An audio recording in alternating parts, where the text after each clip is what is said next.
the big question, now I'm an economist, the question economists ask is, what would be the costs? Can the city absorb, can the businesses absorb this increase in a reasonable way, or will it cause a lot of dislocation, which is what you usually hear about the minimum wage. And to look at this, give some perspective on this, we've estimated the impact on the most affected industries, the ones that have most of the low-wage workers. And this slide shows what those are. Let's see, retail, three sectors account for half of all affected workers. 14% are of the affected workers in retail.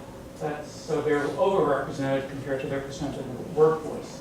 Restaurants also are 3 times as likely here, you can see, to be affected restaurant workers than are the percentage of the workforce. That means that restaurant businesses are going to be getting hit with a much bigger payroll increase if they do nothing else than pay the higher wage. And the education, health, social service industry, a lot of these are child care workers, teachers, assistants, and privately paid home health aides, where this is. They're about proportionally represented. But restaurant retails, I think, are the 2 most important. And we've calculated what the effect actually would be on businesses in those 2 sectors. In the next slide. So here you see the impact that would occur by the time the law is fully implemented in 2018, when it reaches $15 in what we call nominal terms, so not correcting for inflation.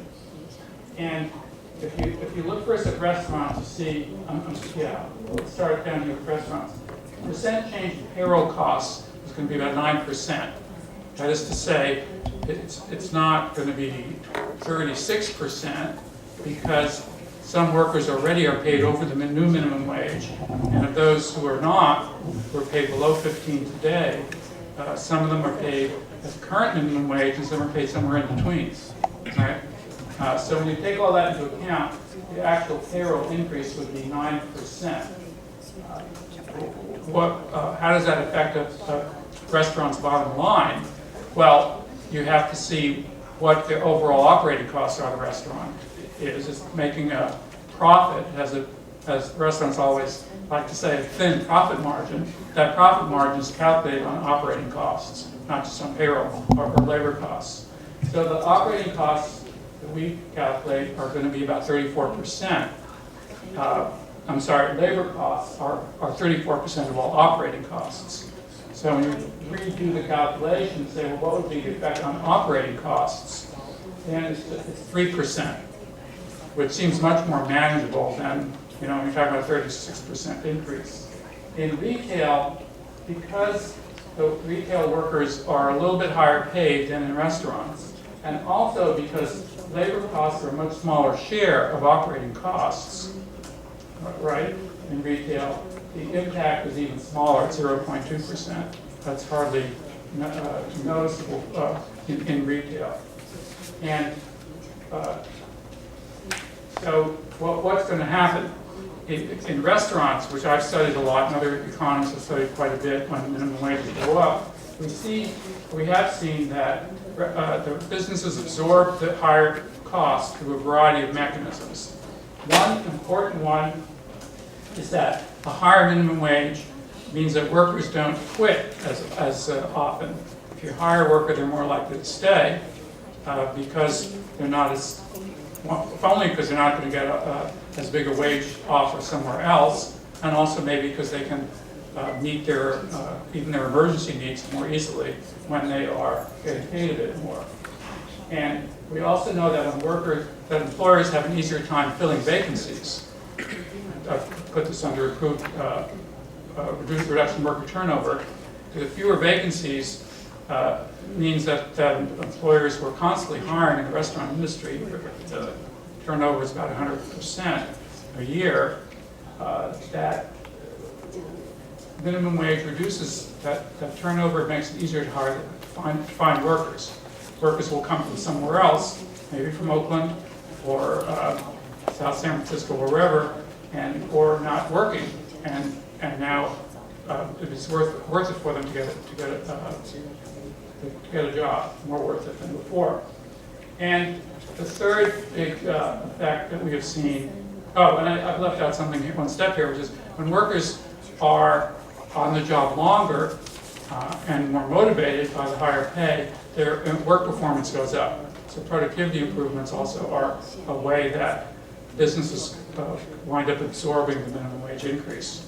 So we think that might account, these first two might account for about a quarter of the cost increases, or offset a quarter of that 3% cost increases.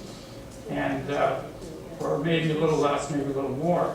The other adjustment mechanism is increasing in prices. Now, all restaurants are facing the same increase in costs, so they're likely to increase prices at about the same amount. It's not that one restaurant is going to lose because of the minimum wage if everyone else is raising their prices as well, right? So it's a market level phenomenon, and I'll come back to it in a moment to how much the restaurant price increase will be. I and other economists have done quite a few studies that find that when you take, or when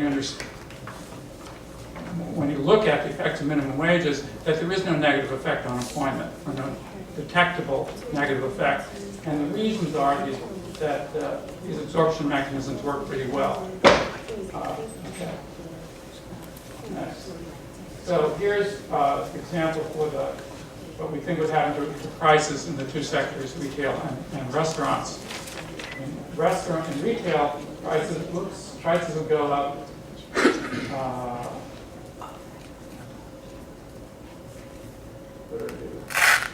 Here we go. Prices will go up by 0.2% if the cost increases are fully passed through. That means on a $10 item, prices go up by 2 cents. Not worth talking about. In restaurants, prices might go up by 2.7%. Now, interestingly, that's the exact amount by which prices went up after the 2004 citywide minimum wage went into effect, which was, as Ken pointed out, an increase in the real minimum wage of also about 28%. And so, and you see this if you go to some of the finer restaurants in San Francisco. They have added a surcharge of about 3% often, or not all of them have done this. That they say, it used to be for the healthcare mandate, now they just say for San Francisco employee mandates. So we actually see these price increases for quite a few restaurants, and I found the same thing in a survey of restaurants I did in 2004 in San Francisco.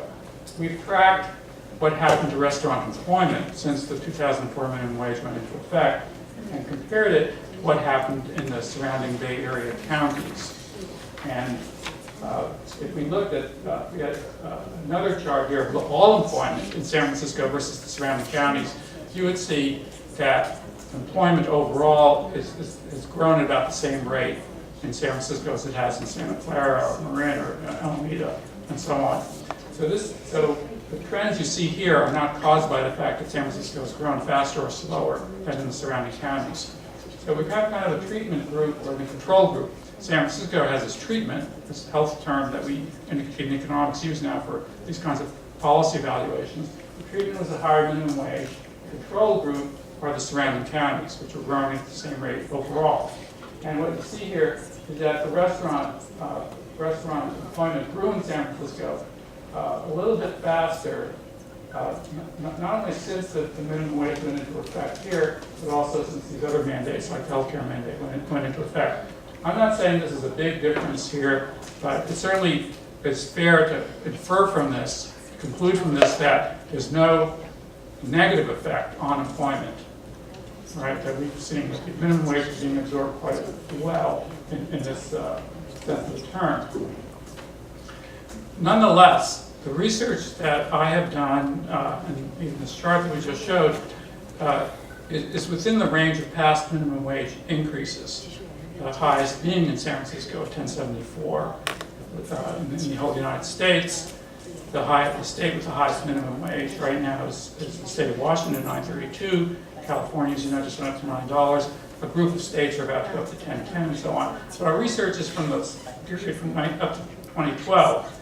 And so to be careful as researchers, we need to recognize that these new wages, minimum wages, are higher than what was in our studies.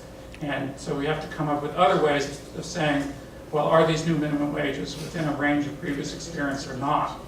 And what we've done here is compared the 36% increase in the minimum wage comparing it to the other 13 cities that have passed minimum wage laws. And this 36%, again, it's not correcting for inflation, but neither are these comparisons. So the average increase, some of these are multi-year laws also, was about 43%, and the range is quite a ways around that 43%. So this comparison suggests that the new proposal is well within the range, in fact below the averages of the increases that other cities have been adopting. So that's one way to compare this increase to other increases. A second way is to compare the minimum wage to the full-time median wage, as the wage of somebody at 50th percentile. And economists have done this quite a bit for many countries and many cities in the United States and nationally. And I can tell you that in the 1950s and 1960s, this ratio, the minimum wage to the median wage in the United States, ranged between 45 and 55%. And nationally today, it's about 37 or 38%. In San Francisco today, it's about 39%. So we are not that much higher than the average for the whole United States because we have higher median wages. And but the ratio to the median wage gives a good measure of how employers can absorb the minimum wage increase. And what we've calculated here is that this increase will result in the median wage, minimum to median wage ratio of 46%, well below the, or at the bottom of the range that we had in the 1950s and 60s, and well below the average in European countries, by the way. Okay. So, to conclude, as Ken was reporting, we think about 142,000 workers will get increases, and that is about 24% of the city's workforce, which is quite a substantial number. That the average increase will be $2,800 a year, which makes a big difference to those workers and their families, and that businesses will be able to adjust in the ways that we have seen them adjust in the past through reduced turnover costs, improved work performance, and a small one-time increase just in restaurants. By one time, I mean that it's going to happen once, not that it's going to happen on a repetitive basis. The 2.7% increase is exactly that. It was on the previous slide, exactly what I found in 2004. And ordinarily, restaurant prices go up about 2.1% per year, to give you some kind of comparison for how much of an increase that is.